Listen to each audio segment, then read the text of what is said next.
Hello again. Today I am here with an author spotlight. I'm going to be spotlighting Christopher Buehlman. He has put out 5 books, and I'm going to talk about them today. So, I'll talk about the order in which I've actually read Christopher Buehlman books. First one I read was Suicide Motor Club. I was looking for new horror, and this was on like a Barnes & Noble list of best horror of 2016, and it had vampires in it. So I wanted to pick it up. I really enjoyed this book. The Lesser Dead is a book that actually came before it, kind of in the same vein as Suicide Motor Club. Well, The Lesser Dead takes place in the 70s, and Suicide Motor Club takes place in the 60s. But I didn't know about this Lesser Dead. I've seen this on YouTube, Your Lesser Dead, but Suicide Motor Club I've seen no one talk about, and it is a really interesting book. Let me read the description here. Bram Stoker quoted the ballad, "Lenore said, the dead travel fast. Those words have never rung more true. Remember that car that passed you near midnight on Route 66, doing 105 with its lights off? You wondered where it was going so quickly. On that dark, dusty stretch of road, motor roaring, the driver glancing out the window as he blew by. Did his greedy eyes shine like a coyote? Did he make you feel like prey? You can't remember now. You just saw the founder of the Suicide Motor Club. Be grateful his brake lights never flashed. Be grateful his car was already full. They roam America, littering the highways with smashed cars and bled-out bodies. A gruesome reflection of the unsettling 60s. But to anyone unlucky enough to meet them in this lonely hours of the night, they're just a blurry memory. This is to all but one. 2 years ago, they left a witness. In the mangled wreck of a family car, her husband dying, her son taken, she remembers their awful faces, despite their tricks and glamours. And she's coming for them, her thirst for vengeance even more powerful than their hunger for blood. On the deserted highway of America, the hunters are about to become hunted. Like I said, I really enjoyed this book. I love the way the vampires are portrayed in this book. I definitely give it just a 4. I think give it a 4.5. I actually really like this book. I like the way the vampires were portrayed in this book. The way they do mesmerize, the mind control is really kind of cool. I guess you read that synopsis kind of like a bit of a Taken almost, or like a kidnap type of story, where she's basically looking for her kid after this brutal attack by these vampire carjacking, I guess you would want to call it. It's like kind of like a kidnapping where they used cars to do it. But like I said, a really good book. I really enjoyed it. That's the Suicide Motor Club. And one that's very closely related is Lesser Dead. Let me read this description. Vampires are real, and I am one. The secret is I'm stealing from you what's most truly yours, and I'm not sorry. New York City, 1978, is a dirty, dangerous place to live and die. Joey Peacock knows this as well as anybody. He has spent the last 40 years as an adolescent vampire, performing a routine he now enjoys, womanizing in punk clubs and discos, feeding by night and sleeping by day, while others of his kind in the macabre labyrinth under the city sidewalks.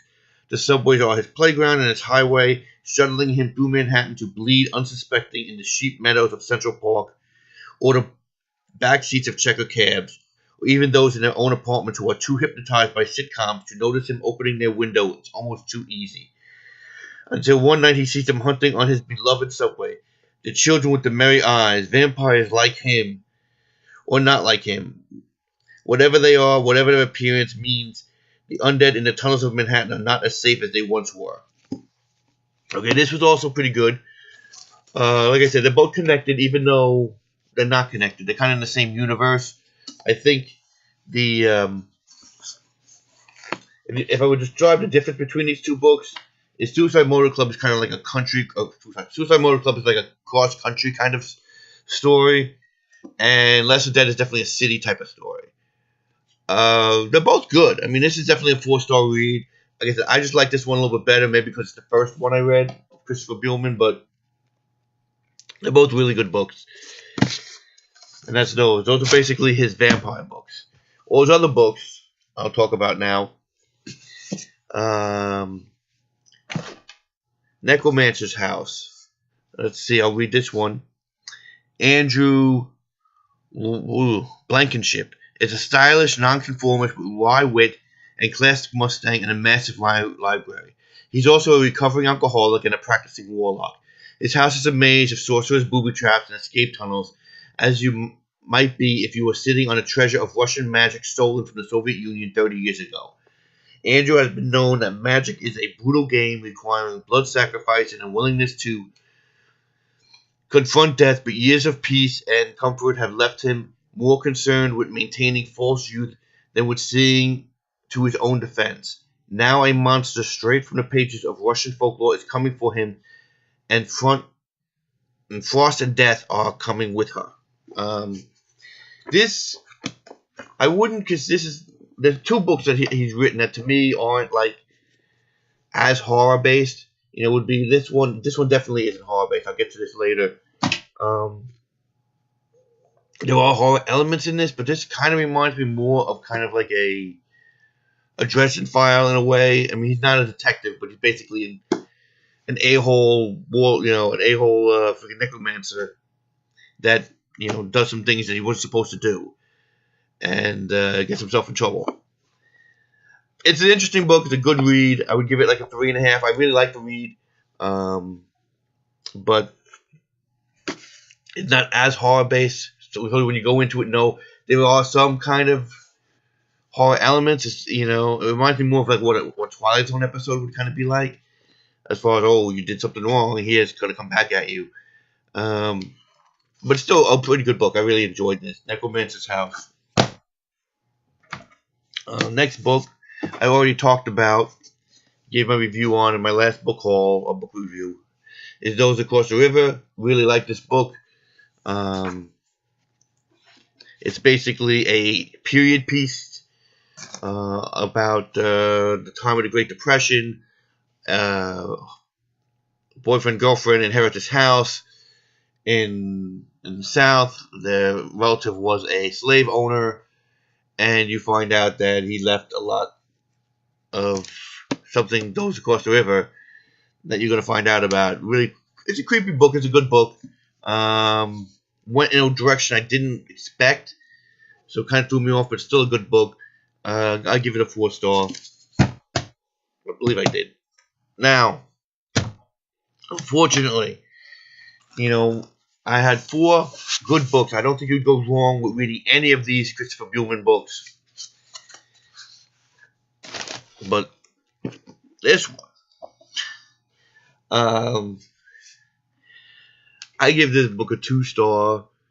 I'll read the synopsis, but the synopsis is so not the book to me that it's not even worth reading the synopsis.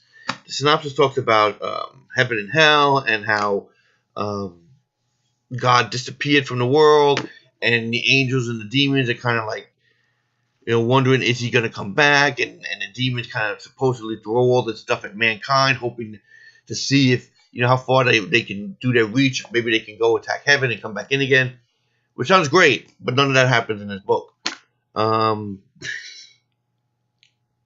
This book is pretty much about this knight or ex-knight that meets this woman. They kind of have an adventure, I guess, as far as, they go through the countryside. And then they meet up with this priest. And it's really not, it's during the Black Death, it's during the plague, so it's set in 1348. There's not really horror elements in it. There's some anti-Semitism in it. There's, for some reason, a running rape joke. Kind of the theme in it. I don't know what he was trying to do with this book, honestly.